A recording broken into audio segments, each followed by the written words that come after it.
MLC పదవి ఇవ్వాలని ఉలిక్కి పడుతున్నావు సుస్మితమ్మ. మరి మేమేమో చేయాలి? ఇది ఒక్కసారి గమనించండి మీడియా మిత్రులు, ఇది క్లోజప్ చేయండి. ఇది మామూలు బిల్ల కాదు.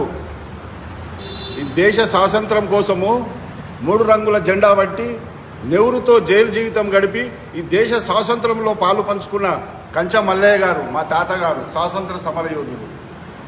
భారత ప్రభుత్వం మా కుటుంబానికి ఇచ్చిన గౌరవం.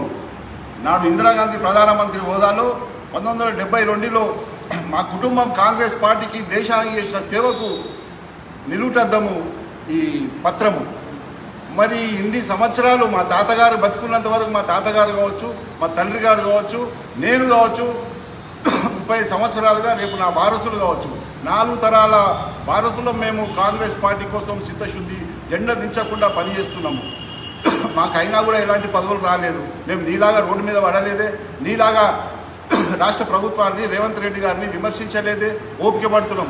కాంగ్రెస్ పార్టీ మీద ఉన్న అభిమానంతో రేవంత్ రెడ్డి గారి నాయకత్వంలో, నాడు కోమటిరెడ్డి గారి నాయకత్వంలో, నాడు రాజగోపాల్ రెడ్డి నాయకత్వంలో, నేడు చామల కిరణ్ కుమార్ రెడ్డి గారి నాయకత్వంలో పదవులు రాకుండా కూడా పార్టీ మీద ఉన్న అభిమానంతో మనసు చంపుకొని కాంగ్రెస్ పార్టీ గెలుపు కోసము, కాంగ్రెస్ పార్టీ నాయకుల అభ్యున్నతి కోసం మేము పాటుపడుతూ ఉన్నాము.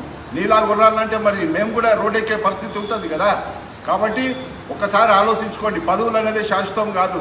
ప్రజల గుండెల్లో మనం ఎంతవరకు నీతి నిజాయితీగా ఉన్నామనేది ముఖ్యంగా ఆలోచించుకోవాల్సిన అవసరం ఉంది.